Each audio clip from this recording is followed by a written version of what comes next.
Hi everyone, I am Deb Raven. Thank you so much for joining me. My company is Life is What You Make It, and I have been helping people live up to their true potential and grab hold of whatever it is that they want in their life for the past 16 years. And so I'm not sure where you're joining me today, but if you're not in my free Facebook group yet, please head over there because I provide some really good tips and strategies, and there's a really great community of women there. And the group is called Reinvent Your Career Over 50. So that's what I do. I do not believe that women in their 50s or their 60s should settle into doing work that they really don't love. We've earned our place in this world. We all have value and wisdom and experience to draw on. And we should be living our best lives in our 50s and our 60s. That is my belief. So that is what I help women to do. And I have an 8-week program that helps women do just that.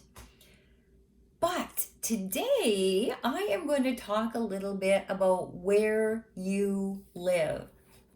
And this was an interesting concept that I read about in The Power of Positive Thinking by Napoleon Hill. Great book if you haven't read it yet.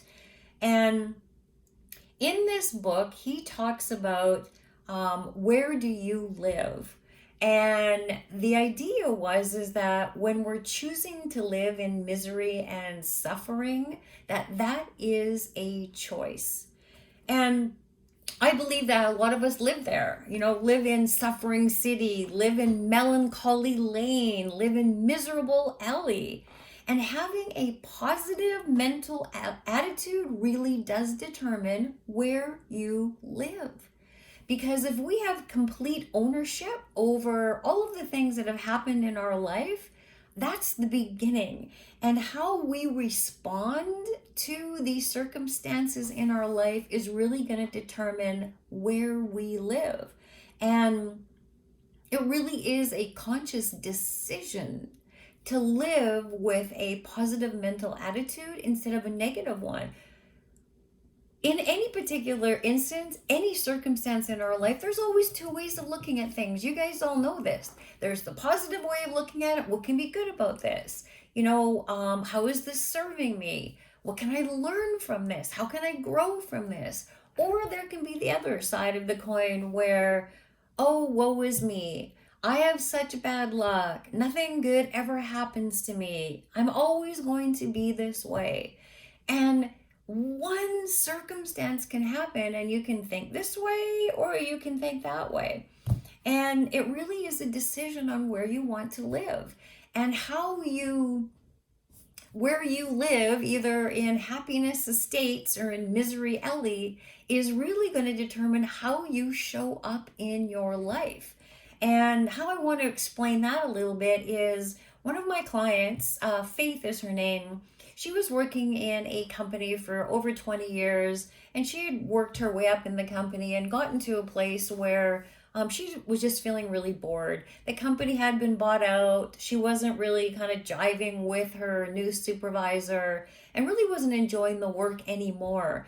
And at 56 years of age, she wanted to work for about another 10 years of her life, but really couldn't see her doing that same job because it was really a soul-sucking job. She wasn't looking forward to going into work. Every Sunday, she had panic attacks because she was so dreading going into work on Monday. And even though she was making a good income and she had health benefits, she knew that she needed to change. Not a want, she knew that she needed. Her soul needed it because it was killing her. And because she was so exhausted every day from putting in so much effort into a job that really wasn't serving her any longer, her health was starting to be affected. And she really noticed that she was feeling tired and lethargic every single day. And she wasn't showing up to her spouse the way that she wanted to. She had lost a few friends in the last year because she just wasn't that same vibrant person anymore. And she really wanted a change. And so after working with me, she did move into a different job that she was really, really excited about that paid her almost the same amount of money as what she was getting paid in this other company and doing work that really, really lights her up. And what she shared with me after her interview when she got this job is that if she hadn't done all of the work before the interview, the work that she had done with me to start shifting her mental attitude from one of being very, very negative and seeing only the worst things into one of a positive mental attitude, seeing things in a more positive vein, she said that she wouldn't have got that job. And how she showed up in that interview was just being a very positive, very vibrant, a very energetic, full of life woman, 56-year-old woman who really had a lot to bring into that organization. She had a lot to give. And if she would have shown up in that negative mental attitude where everything was not good, she was kind of pissy, she was not vibrant. If she would have shown up that way, she said, I would have never gotten the job 2 months ago if I had gone in for and interviewed for that exact same position.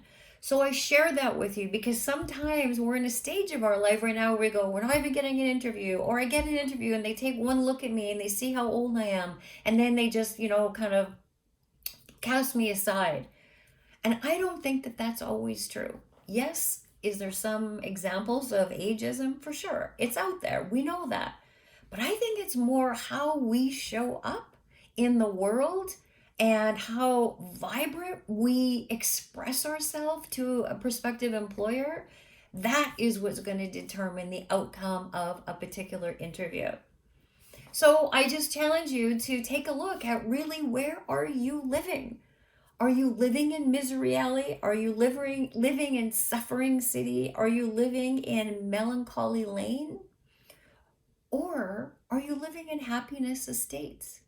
And again, just a reminder, it is a decision. And one of the biggest decisions that you can make if you need help in making this transition, figuring out what that second half of your work life really looks like, figuring out what kind of work you want to do that's really going to light you up for the next 10 or 15 years of your life. It starts with the decision. And that decision is to get some help from a professional that has not only been there, but has helped hundreds of other women also get there. And that first decision is to jump on a call with me so that I can help you get extreme clarity on what's going on in your life right now and perhaps to where you want to be in the next 2 to 3 months. And if I can help you fill that gap, if I can help you fill that suffering, which is that gap between where you are right now and where you want to be, I will absolutely show you what that looks like. And if that's working with me, that's fantastic. I invite a small group of people into my program to work with me. But if it's a good fit for both of us, we'll chat about that. And if not, then at least you'll get extreme clarity on what is really going on in your life right now and some next steps of what you can do to actually fill that gap. So if you're in that situation right now where you know that your job is not working for you, you know you need to change, you just really need some help with some strategies and some mindset stuff to kind of change that attitude around from a negative one into more of a positive mental attitude, then I invite you to book a call with me if you're looking to make a change now. If you're looking at getting into action now, that this is your time. And you can book a call with me by going to debraven.com/apply. That's my name, debraven.com/apply. And you can just pick a spot on my calendar. And then there's going to be a short application to fill out after that time. And I ask that you fill out the application so that it really helps me to help you get more clear even faster on that call. So hopefully I'll see your name on my calendar in the very near future. And until then, make the decision to show up with a positive mental attitude because it will change your world. Thanks for listening, everyone. See you next time.